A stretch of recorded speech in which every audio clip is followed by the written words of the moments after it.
السلام علیکم ورحمۃ اللہ وبرکاتہ۔ جمعہ 8 ذوالحجہ سن 1445 مطابق 14 جون سن 2024 کے خطبے کا اردو میں ترجمہ پیش خدمت ہے۔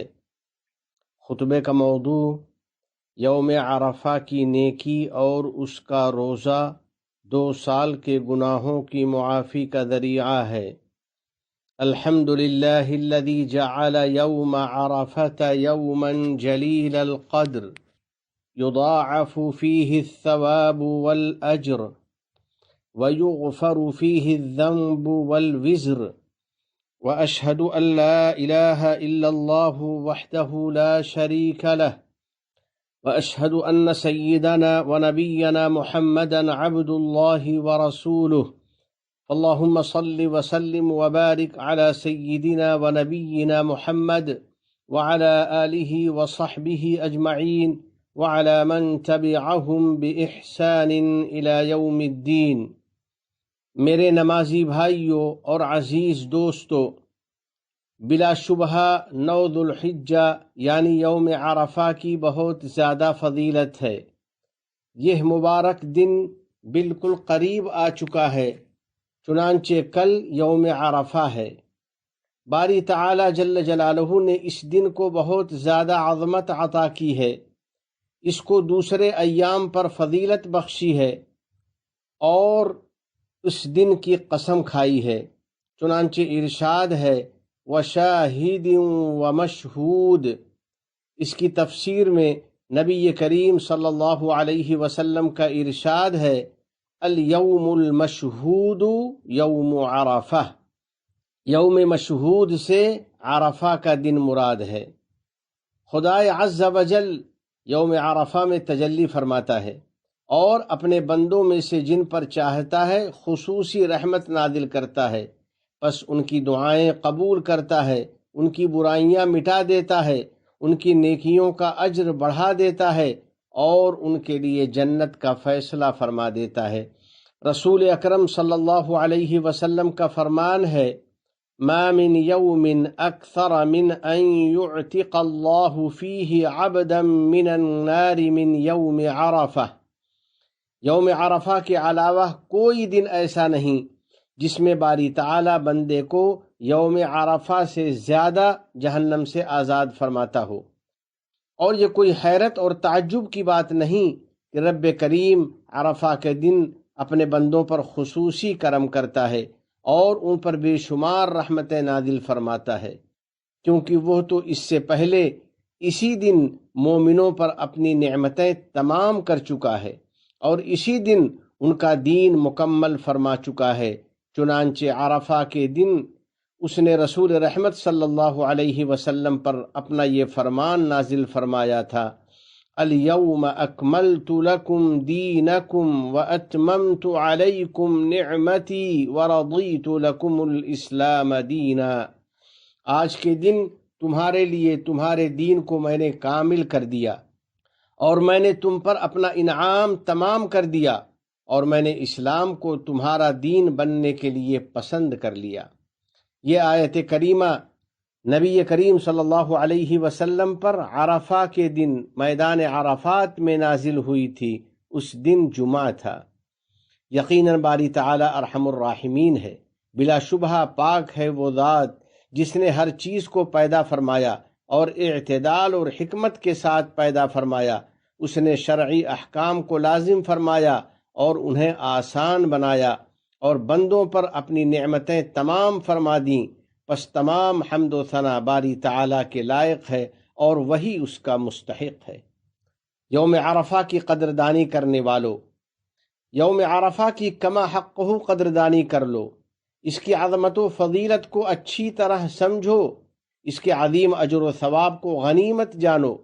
اس دن باہم نیکیوں میں مسابقت کرو اور طاعات و عبادات میں ایک دوسرے سے آگے بڑھنے کی کوشش کرو۔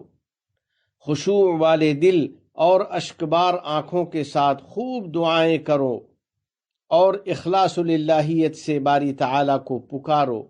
ہمارے حبیب، ہمارے نبی محمد عربی صلی اللہ علیہ وسلم عرفہ کے دن بکثرت دعا کیا کرتے اور لوگوں کو اس کی یوں ترغیب دیا کرتے، خیر الدعاء دعاء یوم عرفہ وخیر ما قلت انا والنبیون من قبلی، سب سے افضل دعا یوم عرفہ کی دعا ہے، اور سب سے بہترین کلمہ جو میری زبان سے اور مجھ سے پہلے انبیاء کرام کی زبان سے ادا ہوا ہے وہ یہ کلمہ ہے، لا الہ الا اللہ وحدہ لا شریک لہ لہ الملک ولہ الحمد وہو علی کل شیء قدیر۔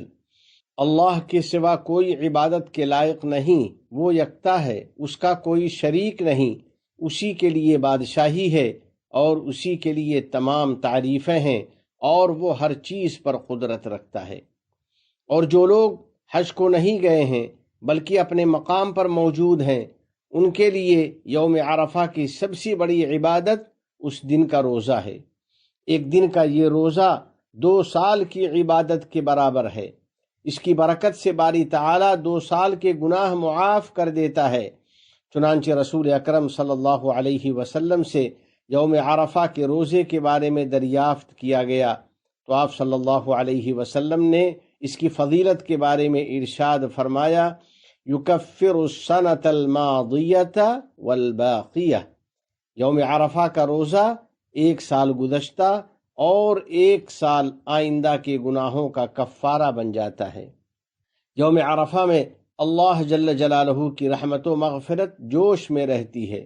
اسے حاصل کرنے کا ایک آسان طریقہ یہ ہے کہ اس دن بندہ اپنی زبان کی حفاظت کرے اور جھوٹ، چغلی، غیبت اور بہتان وغیرہ سے دور رہے۔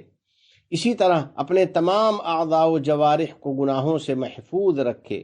نبی کریم صاحب خلق عظیم صلی اللہ علیہ وسلم کا فرمان ہے، ان هذا یوم من ملک فیہ سمعہ وبصرہ ولسانہ غفر لہ، یہ ایسا بابرکت دن ہے کہ جو بندہ اس میں اپنے کان، اپنی نگاہ اور اپنی زبان کی حفاظت کر لیتا ہے تو اس کی مغفرت ہو جاتی ہے۔ یا اللہ ہماری خطاؤں اور گناہوں کو معاف فرما دے، ہماری نیکیوں کو قبول فرما لے، ہماری دعاؤں کو قبولیت سے نواز دے، ہمارے تمام معاملات کو آسان کر دے، ہمیں اپنی اطاعت کی توفیق دے دے، اور ہمارے لیے تو اپنے فرمان پر عمل آسان فرما دے۔ اللہ کے نیک بندو، قربانی کا اہتمام کرنے والو، عید الاضحیٰ میں اللہ رب العزت نے ہمارے لیے قربانی مشروع فرمائی ہے۔ قربانی خدائے عز و جل کی قربت کا سبب اور اس کی رضامندی حاصل کرنے کا ذریعہ ہے، نیز یہ اللہ کے تقوی کا اور اس کے ذکر و شکر کا وسیلہ ہے۔ باری تعالی جل جلالہ کا فرمان ہے، لن ينال الله لحومها ولا دماؤها ولكن يناله التقوى منكم كذلك سخرها لكم لتكبروا الله على ما هداكم وبشر المحسنين۔ اللہ کے پاس نہ ان جانوروں کا گوشت پہنچتا ہے اور نہ ان کا خون، بلکہ اس کے پاس تو تمہارا تقوی پہنچتا ہے۔ اللہ تعالیٰ نے ان جانوروں کو تمہارے لیے مسخر کر دیا تاکہ تم اس بات پر اللہ کی بڑائی بیان کرو کہ اس نے تم کو قربانی کرنے کی توفیق عطا فرمائی، اور اے محبوب آپ نیکوکاروں کو بشارت دے دیجیے۔ قربانی کی بے شمار حکمتیں ہیں۔ اس کی ایک عظیم حکمت اللہ جل جلالہ کی نعمتوں پر شکر گزاری ہے۔ ہماری زندگی بھی اللہ تعالیٰ کی عطا کردہ عظیم نعمت ہے، اس لیے قربانی کے ذریعے اپنی زندگی کو خیر و برکت سے مالا مال کرو، خوش دلی کے ساتھ قربانی کرو، اپنی طرف سے، اپنے اہل و عیال اور عزیز و اقارب کی طرف سے قربانی کرو، اپنے بال بچوں پر خوب وسعت کرو، قربانی کا گوشت دوستوں اور پڑوسیوں کو ہدیہ کرو، اور فقیروں اور ضرورت مندوں پر صدقہ کرو، ان کی غمخواری کرو تاکہ ہمارے درمیان محبت اور تعاون عام ہو، ہمیں اپنے رب کا فضل و کرم اور مسرت و سعادت نصیب ہو، اور تمام مسلمانوں کو عید کی خوشیاں نصیب ہوں۔ یقیناً قربانی کے ایام باہمی تعاون اور شکر گزاری کے دن ہیں۔ یہ کھانے پینے اور خوشی منانے کے دن ہیں۔ سرور کونین صلی اللہ علیہ وسلم کا ارشاد ہے فَإِنَّهَا أَيَّامُ أَكْلٍ وَشُرْبٍ وَذِكْرٍ لِلَّهِ، یہ کھانے پینے اور اللہ کو یاد کرنے کے دن ہیں۔ آخر میں دعا ہے کہ الہ العالمین تمام مسلمانوں کو عید کی خوشیاں نصیب فرما اور ہم سب کو عید الاضحیٰ کی برکتوں سے مالا مال فرما، اپنے احکام اور نبی کریم صلی اللہ علیہ وسلم کی سنتوں سے سچی محبت نصیب فرما، ہمیں اور ہماری اولاد کو علم نافع اور عمل صالح کی توفیق عطا فرما، ہمارے والدین عزیز و اقارب اور پوری امت مسلمہ کو امن و رحمت اور صحت و عافیت عطا فرما، اور ہمارے تمام مرحومین کی مغفرت فرما، ہم پر باران رحمت نازل فرما۔ اس ملک کے صدر دی وقار شیخ محمد بن زائد، ان کے نائبین اور ان کے ولی عہد کو توفیق و عنایت اور صحت و عافیت عطا فرما۔ یا اللہ، شیخ زائد، شیخ مکتوم، شیخ خلیفہ بن زائد اور دیگر مرحومین شیوخ پر رحمت نازل فرما۔ اس ملک کو دین و شریعت، علم و ثقافت، عزت و احترام، تعمیر و ترقی، صفائی و پاکیزگی اور حسن و جمال کا وطن بنا۔ متحدہ عرب امارات اور عالم اسلام سمیت پوری دنیا کو امن و امان کا گہوارہ بنا۔